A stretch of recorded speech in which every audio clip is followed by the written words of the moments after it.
Now to the start of a busy week in Washington. Jared Kushner, President Trump's son-in-law and senior advisor, speaking with the Senate Intelligence Committee in a closed-door session on Capitol Hill this morning. Overnight, he released a statement detailing contacts with Russian officials but denying any collusion. This as Congress prepares to vote on sanctions punishing Russia for meddling in the election. New White House Press Secretary Sarah Sanders told me on This Week that President Trump will sign the bill, which also gives Congress the power to block him from easing sanctions. And the president is set to speak out on health care today, one day ahead of the Senate's last-ditch effort to revive the repeal of Obamacare. No indication yet that they have the votes or even know which measure they will be voting on. Let's get the latest now on Jared Kushner from our chief White House correspondent, Jonathan Karl. Good morning, John. Good morning, George. In that just released 11-page statement, Kushner is emphatic in his denial, saying, quote, "I did not collude nor know of anyone else in the campaign who colluded with any foreign government. I had no improper contacts. I have not relied on any Russian funds to finance my business activities." Hopefully, he concludes, this puts matters to rest.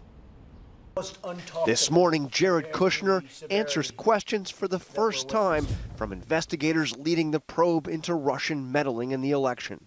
With an office just steps from the Oval Office, the low-key Kushner is one of the president's top advisors, soft-spoken and rarely heard in public. I wanted to welcome everyone to the White House today. Now he's a key figure in the Russia investigation.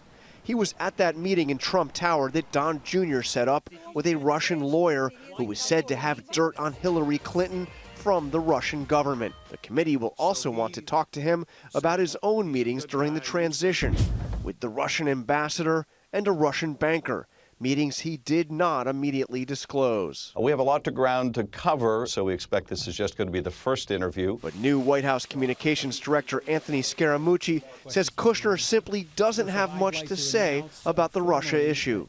I predict that will be the last time Jared Kushner talks about the Russians. Okay, well, so he'll be done testifying. There's nothing to the story, and we'll be moving on. President Trump appears increasingly fixated on the story, tweeting Sunday about the phony Russian witch hunt and complaining that Republicans are doing very little to protect their president.